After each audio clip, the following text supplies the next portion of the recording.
El objetivo de este video va a ser que ustedes logren comprender lo que es sintetizar y organizar información utilizando mecanismos ciertos de procesamiento visual. Para comenzar, ¿qué es un organizador gráfico? Son herramientas, ¿cierto?, que permiten organizar la información de una forma visual, facilitando el aprendizaje, dado que permiten plasmar el contenido educativo o instructivo de una forma más dinámica. Son fáciles y rápidos de consultar, además de ayudar a una mejor comprensión del contenido explicado. Su elaboración permite poner en práctica diferentes habilidades, como el comparar datos, el ordenar acontecimientos y el estructurar la información. Hoy vamos a ver distintos tipos de organizadores gráficos, cuáles son sus finalidades, cómo los pueden ir armando, porque en ciertas actividades que van a ir realizando en sus casas van a tener que realizar mapas conceptuales o mapas semánticos o algún esquema que permite organizar la información de forma visual. Para comenzar, tenemos los mapas conceptuales. Estos mapas conceptuales de conceptos, ¿cierto?, permiten mostrar relaciones entre diferentes conceptos. Los datos son expuestos de forma sintética, es decir, muy reducida la información, pero relacionándola con otras ideas de forma clara. Un buen mapa conceptual es aquel en el que en la parte de información más amplia, ¿cierto?, va al inicio y se va de forma progresiva aumentando en cuanto a lo que son los detalles concretos, es decir, lo más amplio, el concepto que abarque todo, va a ir en la parte superior y los conceptos más específicos en las partes inferiores. Este tipo de procesador gráfico requiere el uso de conectores. Recordemos que los conectores son estas palabras que permiten unir ciertas ideas y preposiciones que relacionan sus ideas, dado que facilita una lectura ágil al repasar el contenido. Y al costado tenemos un mapa conceptual acerca de lo que son los sistemas. Si ustedes se fijan, tenemos sistema espiritual y material, y ahí va desglosando hasta llegar a los feligreses y ciudadanos, que son ya los elementos más puntuales. Si avanzamos, tenemos un organigrama. Los organigramas son un organizador gráfico, ¿cierto?, que muestran cómo está organizada de forma jerárquica una entidad. Puede ser una empresa, puede ser un instituto, en cuanto a las relaciones que hay entre los profesores, el decano, en fin. Y sirven para planificar también ciertas tareas y organizar los miembros de un grupo. En este caso tenemos los que están a la cabeza de esta empresa son el directorio y los jefes generales, y a partir de los jefes generales vienen todas las demás áreas dentro de la empresa que se organizó aquí mediante este organigrama. El diagrama de Venn muestran varios círculos, ¿cierto?, que se solapan parcialmente, es decir, que se van a unir parcialmente. Cada uno de ellos representa una categoría y reciben el nombre de conjuntos. Cuando dos conjuntos coinciden, visualmente significa que comparten características en algún aspecto, ¿cierto? El área que no se sobrepone representa aquello que es exclusivo de cada conjunto. Este organizador gráfico fue creado por John Venn y originalmente lo utilizó en el ámbito de las matemáticas, aunque se puede utilizar en cualquier disciplina. Y aquí tenemos un diagrama de Venn sobre las premisas, lo que son la verdad, ¿cierto?, y lo que son las creencias. Y cuando ambas coinciden, tenemos lo que es el conocimiento. El cuadro comparativo, este es más común porque regularmente lo estamos utilizando en clase, son tablas en donde se pretende averiguar las principales diferencias y semejanzas entre dos o varios elementos. En los cuadros comparativos hay columnas, ¿cierto?, en donde se suelen poner los temas, y en filas en donde se indican los aspectos a evaluar. Son muy útiles a la hora de indicar las ventajas y desventajas de dos o más ideas o aquellos aspectos que tienen en común y en qué se diferencian. Aquí, ¿cierto?, tenemos un cuadro comparativo de medios de transmisión, y hacia el costado tenemos ámbitos cuales se van a comparar. Los cuadros sinópticos se utilizan para ordenar la información de alguna temática siguiendo una jerarquía. La forma en que se pueden elaborar es variada, ya sea en forma de llaves, matrices o diagramas. Se parecen a los organigramas, pero no describe la organización de un grupo de personas, sino que se organiza el tema tratado, además de facilitar ver qué ideas son las más principales. Perdón, las principales, no las más principales.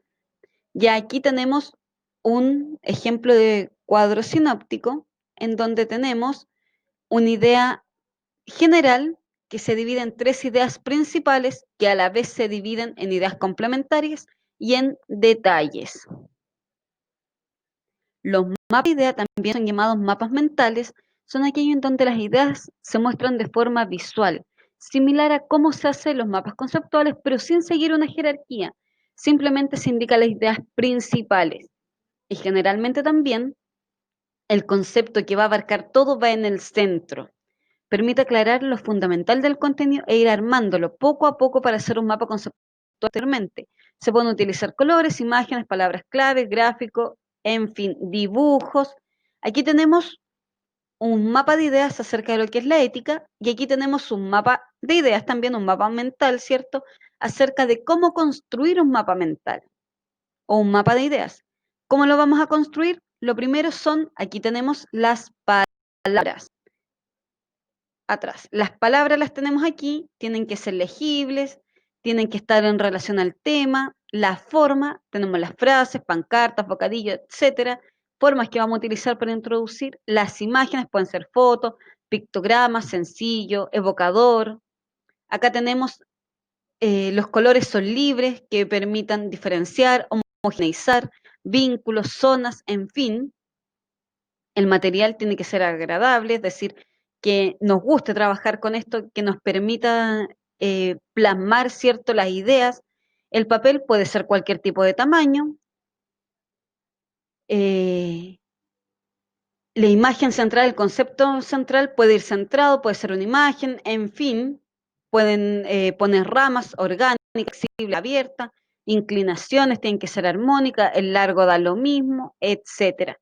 Y aquí ustedes tienen un mapa mental o un mapa de ideas, ¿cierto?, acerca de cómo construir este tipo de mapas.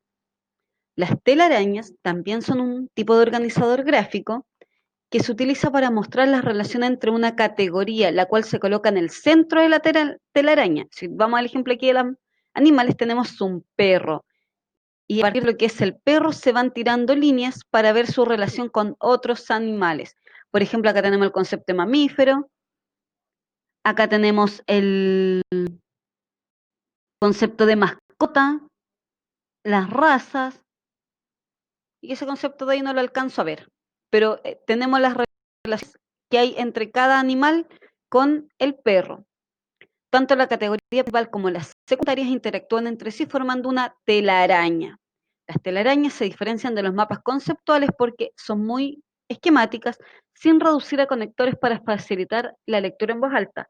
También son diferentes de los mapas de ideas porque en las telarañas sí hay jerarquía. Y acá tenemos otro mapa también de tipo telaraña, en donde tenemos en el centro computadoras y hacia el costado los elementos de una computadora. Las líneas de tiempo también son muy recurrentes y sé que ustedes las conocen, son muy utilizadas en la asignatura de historia. Las líneas de tiempo permiten ver de forma esquemática cuándo ocurrieron acontecimientos, ordenados en función de sus fechas cronológicas, es decir, en un orden temporal. Facilitan comprender el tiempo transcurrido entre cada evento, además de permitir aprender su orden. Estos organizadores gráficos son muy utilizados en disciplinas relacionadas con la historia y las asignaturas relacionadas con esta. Y aquí en el fondo tenemos una línea de tiempo acerca de las civilizaciones precolombinas, descubrimiento y conquista, la colonia, independencia y república, y lo que es el siglo XX en nuestro país. La cadena de secuencias es otro organizador gráfico y aquí tenemos que especificar que es una herramienta en la que se representan una serie de eventos como los que ocurren en un proceso. Estos eventos son representados en círculos que se relacionan entre ellos mediante flechas. Si vamos acá al ejemplo, no hay círculos, pero tenemos estas especies de rectángulos en donde tenemos conceptos que se van uniendo. Normalmente de acuerdo a las agujas del reloj, es decir, que partimos desde el centro, desde la parte superior y vamos leyendo hacia la derecha, continuando en el sentido de las agujas del reloj. Son muy útiles a la hora de estudiar eventos históricos sobre procesos biológicos como el ciclo de Krebs o la fotosíntesis. Aquí tenemos cuerpo, conocimiento disponible, problema. Lleva a formulación de hipótesis, lleva a verificación de hipótesis, lleva a nuevo conocimiento, nuevo problema, que va a llevar otra vez a un cuerpo de conocimiento y va a seguir el círculo. La rueda de atributos se dibuja un círculo que representa una rueda y en su centro se coloca el tema del que se está hablando. A su alrededor creo los atributos principales. Este tipo de organizador gráfico es muy útil en el ámbito de la educación. Si se presenta en blanco puede ayudar a ustedes, ¿cierto? A los alumnos, a sentirse motivados para rellenarlo y que el aprendizaje ocurra de forma amena. Por ejemplo, aquí tenemos importancia y utilidad del aire. Y esos círculos que en teoría debieran estar en blanco, ustedes deben completarlo en relación a cuáles creen ustedes que son los elementos relevantes de importancia, ¿cierto? Y la utilidad del aire, que contiene oxígeno, se usa caliente en los globos de aire, en fin. Y ahí ustedes van poniendo ciertas características en relación al tema central. El diagrama de causa o efecto, o también llamado diagrama de Ichikawa. Estos diagramas son una herramienta que facilitan encontrar las raíces de un determinado problema. Analizando todo aquello que está implicado, consta una especie de línea principal, que la tenemos aquí, o espina, que señala el problema en el lado derecho. Acá tenemos los problemas. Debajo de la espina se muestran las diferentes causas que han influido en la aparición del problema. Aquí, ¿cuál es el problema? El descubrimiento de ¿cierto? ¿Cuáles son las causas de esto? Los árabes en España y todo lo que influyó y todo lo que aportó, ¿cierto?, para lo que es el descubrimiento de América. La Constantinopla, tenemos lo que es la tecnología y tenemos lo que es la cultura. Ahora, tenemos un diagrama de flujo. Aquí se trata de una representación gráfica de un proceso lineal. Cada paso del proceso es descrito de forma muy sintética y se indican sus relaciones mediante permite tener una idea rápida de los pasos implicados en un proceso. Por ejemplo, para cocinar un huevo, ¿lo quiero frito? Sí, a lo mejor. Entonces tengo que freírlo. Y si no lo quiero frito, entonces hervir. Ahora, supongamos que quiero un huevo frito. Lo debo freír. Ahora, ¿lo quiero salado o no? No. Entonces servirlo en el plato. O si lo quiero salado, entonces agregar sal y luego servirlo en el plato. Esto es un diagrama de flujo. Se parte de un concepto central y se van describiendo ciertos procesos a llegar al proceso final. Ahora bien, ¿cuántos de estos organizadores gráficos ustedes han utilizado en su vida? En las actividades a lo mejor de clase. ¿Cuántos ya conocían? ¿Cuántos son nuevos para ustedes?